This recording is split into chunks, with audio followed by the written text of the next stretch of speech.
രണ്ട് most frequently ask questions ആണ് ഞാൻ ഇന്ന് പറയുന്നത്. അപ്പോൾ ഒന്നാമത്തേന്ന് പറഞ്ഞു കഴിഞ്ഞാൽ, ഈ ഒരു ബിസിനസ്സിൽ ഇൻവെസ്റ്റ്മെന്റ് ഉണ്ടോ?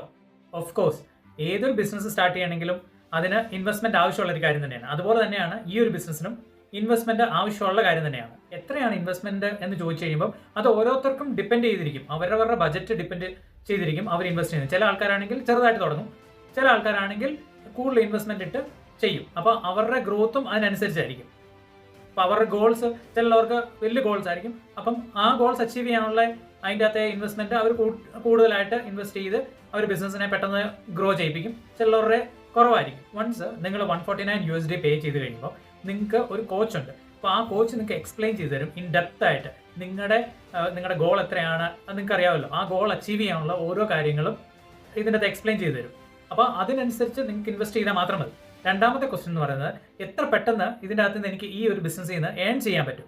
It's depend on person to person. ഇപ്പോൾ ഓരോരുത്തരും ചെയ്യുന്ന രീതിയിലായിരിക്കും അവർ ഏൺ ചെയ്യുന്നത്. ഇപ്പം എൻ്റെ ഒരു കാര്യം പറയുകയാണെങ്കിൽ, ഞാൻ ആദ്യത്തെ ഫസ്റ്റ് മന്ത് തന്നെ തൊട്ട് ഞാൻ ഏൺ ചെയ്യാൻ തുടങ്ങി. അതിൻ്റെ അകത്ത് മൂന്നാമത്തെ മാസമൊക്കെ ആയപ്പോൾ തന്നെ ഏകദേശം ഒരു $1000 എനിക്ക് അതിൻ്റെ അകത്ത് ഏൺ ചെയ്യാൻ പറ്റുന്നുണ്ടായിരുന്നു.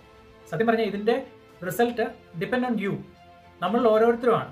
നമ്മൾ എങ്ങനെ ചെയ്യുന്നു അതിനനുസരിച്ച് നമുക്ക് അതിൻ്റെ പ്രയോജനം കിട്ടും. നമുക്ക് മെയിൻലി വേണ്ടതെന്ന് പറഞ്ഞു കഴിഞ്ഞാൽ കൺസിസ്റ്റൻസിയാണ്. രണ്ടാമത്തേന്ന് പറഞ്ഞു കഴിഞ്ഞാൽ നമുക്ക് നമ്മുടെ മൈൻഡ് സെറ്റ്, അത് വളരെ ഇമ്പോർട്ടൻ്റ് ആയിട്ടൊരു കാര്യമാണ്. പിന്നെ willingness to learn something new skills.